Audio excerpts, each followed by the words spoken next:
ఇక్కడ మనం గమనించాల్సింది ఏంటి అంటే ఈ ఉండవెల్లి అరుణ్ కుమార్ ఒక కుట్రపూరితంగా వ్యవహరిస్తూ పిఎస్ఆర్ ఆంజనేయులు మీద ఉన్న కేసు కాకుండా వేరే కేసు గురించి చెబుతూ ప్రజలని తప్పుదోవ పట్టించటానికి ప్రయత్నం చేస్తున్నాడు అనేదే ఇక్కడ మనం ఆలోచించాల్సిన విషయం.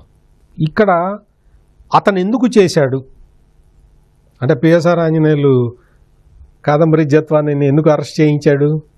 జగన్మోహన్ రెడ్డి మెప్పు కోసం. ఉండవెల్లి అరుణ్ కుమార్ ఈ తప్పుడు ఆర్గ్యుమెంట్ని ఎందుకు ప్రదర్శిస్తూ మొత్తం ప్రజలకు ఎందుకు చెప్తున్నాడు? సేమ్. అందుకని ఇక్కడ మనం చూడాల్సిన పాయింట్ ఏంటంటే పోలీసులు పిఎస్ఆర్ ఆంజనేయులు లాగా ప్రవర్తించవచ్చా? Will you justify that? Undavalli Arun Kumar should answer. వచ్చి కూర్చొని నీకు ఇండియా పాకిస్తాన్ యుద్ధం గురించి చెప్పి రకరకాలుగా చెప్పేసి ఆ తర్వాత అసలు ప్రెస్ కాన్ఫరెన్స్ పెట్టిందే ఈ విషయాలు చెప్పటానికి.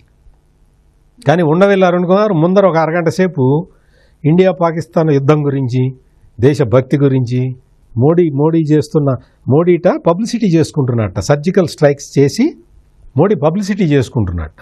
అంతకుముందు కూడా సర్జికల్ స్ట్రైక్స్ జరిగినట, అవి అప్పటి కాంగ్రెస్ ప్రభుత్వాలు పబ్లిసిటీ చేసుకోలేదట.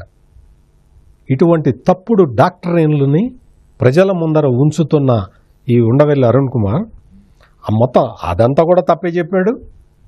పిఎస్ఆర్ ఆంజనేయులు కేసు కూడా తప్పే చెప్పాడు. అతను చెప్పిన వాటిలో ఏది వాస్తవం లేదు.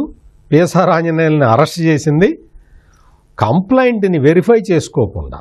కంప్లైంటే తప్పుడు కంప్లైంట్ అయినా సరే వాళ్ళతోటి కాంప్రమైజ్ అయ్యి, ఎవరైతే కంప్లైంట్ చేశాడో అతనితోటి కాంప్రమైజ్ అయ్యి ఇద్దరు పోలీస్ ఆఫీసర్లను పంపించి ఒక మహిళని అరెస్ట్, మహిళనే కాదు ఆ అమ్మాయి తల్లి తండ్రిని కూడా అరెస్ట్ చేసి తీసుకురావటం, అది కేసు.